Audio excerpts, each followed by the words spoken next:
11 फरवरी।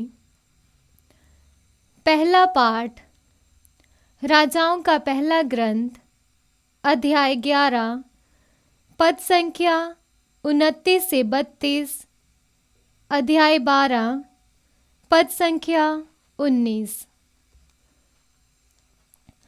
यरोबोआम किसी दिन यरूशलेम से निकलकर कहीं जा रहा था कि रास्ते में उसे शिलो का नबी अहिय्याह मिला।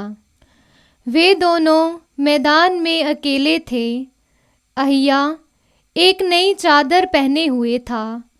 उसने अपनी चादर के 12 टुकड़े किए और यरोबोआम से कहा, 10 टुकड़े ले लो, क्योंकि इस्राएल का प्रभु ईश्वर ये कहता है, मैं सुलेमान के राज्य के 10 वंश उसके हाथ से छीन कर तुम्हें देता हूँ। मेरे सेवक दाऊद और उस यरूशलेम के कारण जिसे मैंने इस्राएल के सब वंशों में से चुना था, वह एक ही वंश रख सकता है। इस प्रकार इस्राएल दाऊद के घराने से अलग हो गया और आज तक ऐसा ही है। ये प्रभु की वाणी है। ईश्वर को धन्यवाद। भजन अनुवाक्य। मैं ही तुम्हारा प्रभु ईश्वर हूँ।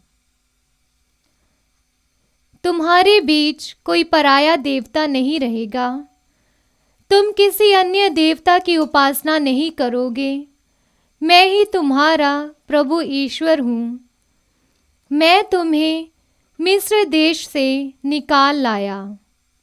अनुवाक्य। मैं ही तुम्हारा प्रभु ईश्वर हूँ। मेरी प्रजा ने मेरी वाणी पर ध्यान नहीं दिया। इस्राएल ने मेरी एक भी नहीं मानी।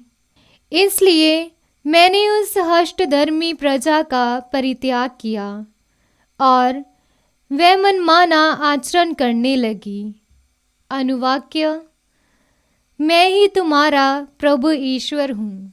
ओह, यदि मेरी प्रजा मेरी बात सुनती, यदि इस्राएल मेरे पथ पर चलता, तो मैं तुरंत ही उनके शत्रुओं को नीचा दिखाता और उनके अत्याचारों पर अपना हाथ उठाता।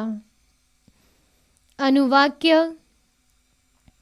मैं ही तुम्हारा प्रभु ईश्वर हूँ। संत मरकुस द्वारा रचित सुसमाचार, अध्याय 7, पद संख्या 31 से 37 आयत तक। ईसा तीरुस प्रांत से चले गए। वह सिदोन होकर और देकापोलिस प्रांत पार कर गलीलियों के समुद्र के पास पहुंचे। लोग एक बहरे गूंगे को उनके पास ले आए और उन्होंने यह प्रार्थना की कि आप उस पर हाथ रख दीजिए। ईसा ने उसे भीड़ से अलग एकांत में ले जाकर उसके कानों में अपनी उंगलियां डाल दी और उसकी जीभ पर अपना थूक लगाया। फिर आकाश की ओर आंखें उठाकर उन्होंने आह भरी और उससे कहा, अफेथा, अर्थात खुल जा। उसी क्षण उसके कान खुल गए और उसकी जीभ का बंधन छूट गया, जिससे वह अच्छी तरह बोला। ईसा ने लोगों को आदेश दिया कि वह यह बात किसी से नहीं कहे, परंतु वह जितना ही मना करते थे, लोग उतना ही इसका प्रचार करते थे। लोगों के आश्चर्य की सीमा ना रही। वह कहते थे, वह जो कुछ करते हैं अच्छा ही करते हैं। वह बहरों को कान और गूंगों को वाणी देते हैं। यह प्रभु का सुसमाचार। क्रिस्त की जय।